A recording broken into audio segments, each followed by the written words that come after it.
Parliamentarians can put in all the programs and policies that they want to, but if public officials are not held accountable, or if public officials are not up to standard to get things done, such as permanent secretaries, and also, for example, here we have a parliamentary clerk that messed up big time.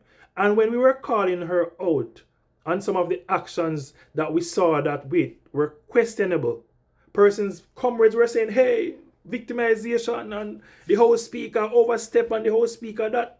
Well,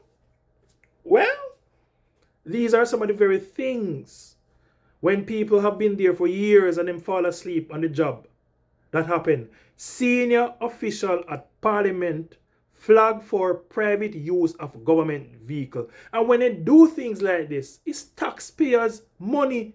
Taxpayers' money fund servicing, taxpayers' money buy gas, taxpayers' money do everything as it pertains to that vehicle, and that person do get a free ride home.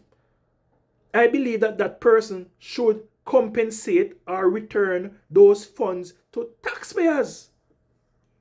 And when you have our people who are public officials abusing the system, abusing the resources, and people who are falling asleep on the job, it makes our parliamentarians look weak. When that is not so. When that is not so.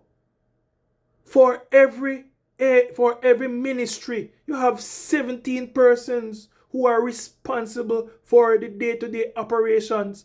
Our parliamentarians are just lawmakers and policymakers.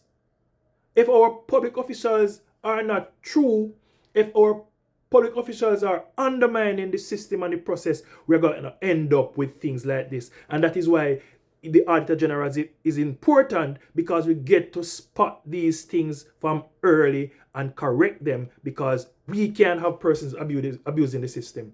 Collecting a paycheck on one hand and then taking advantage of the process. No, man, come on.